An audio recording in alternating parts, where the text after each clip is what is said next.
Sleep impacts your mood, your productivity, your health, and basically everything.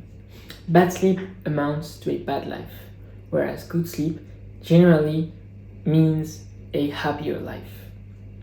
In this video, I'll tell you how you can better your sleep, find a sleep schedule that's good for you, and that optimizes your health and your productivity. I'll give you practical advices based on how things went for me and what I've learned, and how I think you can also better your sleep. If you don't know me, my name is Adam, and I make self-improvement videos with the goal of helping you progress faster in your journey. So if you're interested in that, scroll down right now and click the subscribe button. A thing that's very impactful for your sleep is sunlight. I'll go quickly into the science that justifies it, but I'll focus mainly on the advices. Sunlight has a direct effect on two hormones responsible for your sleep. The first one is cortisol, and the other one is melatonin. Cortisol regulates your energy levels, whereas melatonin regulates your need to sleep, how you feel that you're tired and you want to sleep. Watching sunlight right when waking up raises the cortisol levels, blocks the melatonin receptors, and makes you full of energy, and also starts your clock. What this does is that 12 hours from that, or 14 hours from that, your body will start producing melatonin because it knows how long you've been awake for and when you should sleep. It's basically a mechanism made for you to have a good schedule. Sunlight is essential for you to fix a schedule, and without a sleep schedule, you won't be able to sleep well. So you should watch sunlight as early as you can, right when waking up. This is essential for your sleep quality. Also, conversely, sleep blocks the melatonin receptors, as I've said, and so before sleeping, around 2 hours from that, you really don't want to watch any kind of light, especially the phone light, the blue light, because it blocks your melatonin receptors again, so you won't feel tired and so you won't want to sleep. That means that, let's say you've had a big day, you're very tired, if you do watch your phone for some time, you will lose that need of that feeling of tiredness, and what occurs is you'll have a worse enough sleep, and so the next day you'll be more tired and blah blah blah. You know how it is. So watch sunlight as early as you can and stop any kind of light before sleeping. These two things will ensure that you get a good enough sleep. The one thing that I suppose will impact you most, that's most essential, is your phone. Your phone is, as teenagers, like I suppose you are, is the one thing that impacts the most your sleep. For the light aspect, but for the temptation that it is, the addiction that you probably have with it. To me, from what I've experienced, if my phone is in my room, I have a bad night of sleep. It's just a general thing that always happens. Because when I'm trying to sleep, if I get a thought I want to have my phone, because before, of course, because I was addicted, I'm tempted to take it and to get distracted, and so the light, and also it's very bad. You should not do that. The goal is to put your phone as far away as possible, because nobody in our time is strong enough to resist it. That's what I believe. So just put your phone as far away as you can. What I used to do before, I've spent really a lot of nights gotten worse because of my phone. I decided to just put my phone as far as possible, and it worked greatly, because when I'm tired and I'm tempted to take my phone, but I know it's very far away, I don't really want to stand up and go and take it because it's just too far, and I prefer to stay in my comfy little bed, right? And it'll probably be the same for you.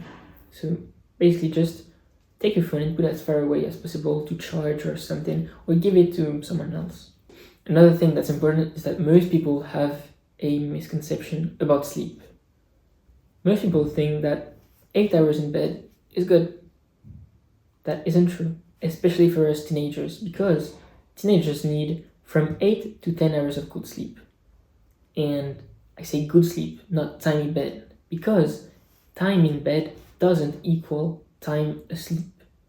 Why? Because we take a lot of time to get asleep, and also during our night, we happen to wake up without even knowing it. This is why, if you, for example, need to wake up at 6 a.m. and want 8 hours of sleep, you shouldn't go to sleep at 10 p.m. because that isn't enough. You should rather aim for around 9 p.m. to account for the struggle you have to sleep and the time you wake up and when you need to pee or to drink or all these things. But you must understand too that sleep is never perfect. Nobody sleeps as much as they need because it's just way too hard and too much factors impact your sleep. Which is why you can always better your sleep. And bettering your sleep, as I said earlier, impacts your happiness, your mood, your productivity, all these things, which is why bettering your sleep is always a good thing. You can sleep well enough, but you can never sleep perfectly. So now, as a practical advice, you should try and fix your sleep schedule because having a sleep schedule is essential. Now, what time do you need to wake up at? For example, for me, I have to go to school, and so I can't really wake up any later than 6:30 or 6 a.m. For you, it might be 7, 5, 8, I don't know. Find that and then decide how much time you can and want to allocate to your sleep based on your sleep goals. Personally, I want to allocate 9 hours of sleep, which is why I just take 9 hours away to see what time I should sleep. It's logical, right? Okay, so I want to wake up at 5 a.m. because I want to work before going to school. So the time I decide to sleep at is 8 p.m. So my sleep schedule is 8 p.m. to 5 a.m. This is sacred. This is very important. Really, the sleep schedule has a lot of impact on it's very important to get a good regular sleep. Your body hates to change its schedule. At some point, whenever you're out of your schedule, you're gonna have to have a bad night's sleep. It's necessary, unless you wanna change your schedule every time, which doesn't work because you gotta have a fixed schedule. Your body is made to always wake up at the same time and always sleep at the same time. If you happen to go out and come back home later, you should not postpone your wake up time and wake up exactly at the same time. Basically, just prioritize your timetable, prioritize your sleep schedule, and never wake up later. If you want to optimize your sleep, of course. Now, just a few tips on how I managed to improve my sleep schedule because it has really improved. I find that when I put my phone far away, I'm not necessarily tired, and so I gotta have something to do, right? What is good is to read. Reading, I find it's very good because, well, it's a good mental activity. You learn a lot. It's fun. It's good because when you're tired, you can't really read, and so it's a good signal of when you should sleep. It just tells you, okay, if I can't read and I'm tired, then I should sleep.